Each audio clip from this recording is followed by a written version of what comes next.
Hello everybody, and welcome to My Hero Academia chapter number 376 review. This chapter is titled, On Knife's Edge. So last time in My Hero Academia, we cut back to Otoko Island, where it was the battle between Froppy, Ochako, and Toga going on. And we pretty much saw Toga get desperate, eventually putting her faith in her League of Villain people. And she ended up using Twice's blood with the goal of having Kodagiri come and pick her up so she could go to the main battlefield and mainly kill Twice with the Sad Band's parade. And at the very end of the chapter, we saw Ochako and Froppy come out of the portal behind Toga and relay the message of, we still haven't had our chat about romance, this still needs to happen, and there we go. But this chapter, chapter number 376, we actually start off with a color page. A 2-page spread with the top 10 characters for the most recent popularity poll. I don't know exactly what order all of these are in, but we have a bunch of characters on here. We have Deku, we have Todoroki, we have Bakugo, we have Endeavor, along with Mr. Aizawa, and then we have a bunch of just other students too. We also see Hawks in the background, but we see Ochaku, Kirishima, Ida, and Kaminari also. And it's all sort of in a sort of like medieval sort of thing. I'm pretty sure, if I'm not mistaken, the third My Hero Academia ending was actually sort of like this. I'm pretty sure that was based off of one of the light novels, if I'm not mistaken. But here we see that sort of Deku is sort of like a knight. We see a Bakugo sort of has like a big shield. Like Todoroki sort of is like dragon motif stuff going on. Like Ochaku is like sort of a wizard of some sort. So it's just a really cool thing. Ida's obviously a knight. So it's just a really cool color spread that, yeah, I just really can't complain with.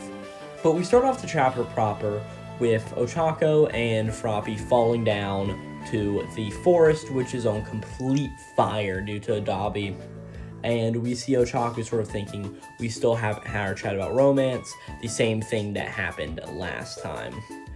So we see that the Twice clones are all here, and we see the one that is presumably Toga look back and is like, wow, they can't take a hint, can they? And as we see her start to transform sort of back into Toga, we see that she starts to say, I'm not some blushing schoolgirl in love anymore. You got that, hero? As we see all of the Twice clones just going after and beating up a bunch of heroes. We see one of the Wild Wild Pussycats members. It's not Mandalay, Pixie Bob, if I'm not mistaken. But we see her there, and a bunch of our heroes are like, oh no, yeah, that's bad, it's hot, this fire's bad. Oh no, all these clones. And we see the Pixie Bob is just like, fall back for now and get behind my earthen wall, being that her quirk is to, sort of like an earth craft sort of thing, right? We see Kaminari Woods is here, and he ends up picking up Komori, the Shroom Girl from Class 2A, and we see that she's just like, really? I can't spread my spores with all this fire, this isn't good. We see Hound Dog here too, who's just like, get those tied up villains out of here, also burn to a crisp. As we see Froppy and Uraka go through, and Froppy's just like, not just Kodagiri, Dabi's here too. I hope Todoroki and Shoji are okay. And we didn't see Jiro and Tokoyami, because if we remember what happened, 20-ish chapters ago with all of that going on. And we see that, of course, Jiro is on the back of Tokoyami, and she's like, grab the Froppy, and Ochaku's like, Tsukiyomi, earphone jack, as, who's his face? Tokoyami says like, the battle is devolved and doomed into complete chaos, as Froppy notices Kyoko's ear, and she's like, oh no, what happened? And she's just like, I count myself lucky, this is all the Demon Lord took from me. Since the Twice army came out of the same warp as you two, I'm guessing that's actually Toga. And Ochako's like, yes, all of Japan will be buried unless we stop her, that tremendous power of quirk. As Tokoyami's just like, but Dabi's raging heat is far too fierce. Toga keeps multiplying despite the fire, so all we can do is flee. And we also know that, of course, Tokoyami's quirk won't work in the fire, so it's pretty obvious there that he's sort of useless right now. We see that Dabi's here, and he's facing off against Endeavor. And he's just like, this isn't good. This is not a proper battle anymore. The strategy based on divide and conquering has failed, as we see Endeavor's like, Toya, what did you do to Shoto? As he sort of notices the flames that are on Dabi's chest, and he's like, that sort of seems like the same move that Todoroki had mentioned before. That isn't good. But we see Dabi here, and he's just like, I was hoping to bring you his head, but he was a tough cookie. Now my grand dream will never come true, but at the very least, I'll take as much as I can. Whatever you hold dear, whatever you try to protect. As we see All For One is just standing back, and he sort of looks at it, and he's just like, good. As he's standing here, and he's just starting to go on a monologue, as he's just like, now the wind blows my way, cascading chains of events are all working in my favor. Korigiri probably wrapped himself up in Tomura's location optimally. I'd obtained that long-range warp core for myself. It's my superior to my sludge warp. Not that it matters, I'll ride this wave of chaos and get myself to Tomura. As we see, he uses one of his quirks to jump up and is starting to fly up into the sky as Hawks comes up and tries to stop him.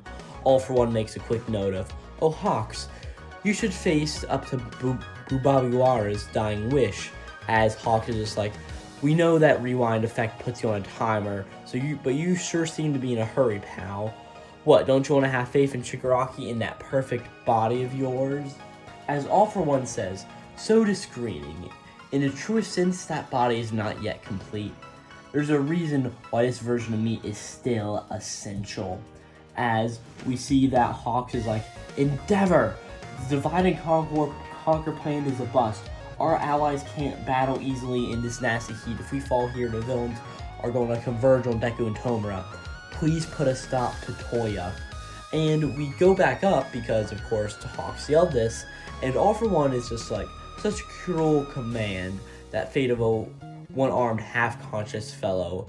So as you nicely put it, defeating me phosphates your mission here, right? Why don't you tell him to abandon his duty? And Hawk is like, that's enough bullcrap after you. After all, you already lost once to our number one.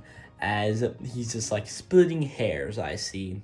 As we cut back down to Endeavor, who is like, duty, this time around, I'm really seeing you. As we see that Dabi is coming towards him, and it looks like this final showdown is about to happen between the two of them. So overall, this was another only 11-page chapter, really short one, but it had a lot of very interesting concepts, right?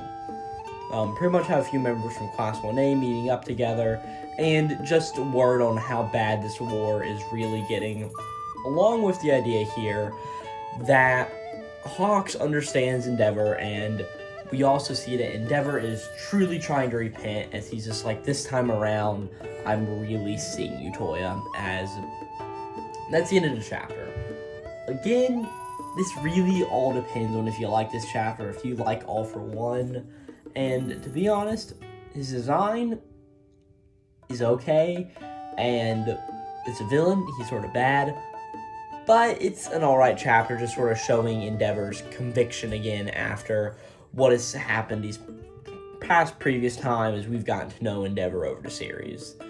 So that's going to be it. Not a whole lot to say about this. Again, it's only 11 pages, so hopefully Horikoshi is getting better as time goes on.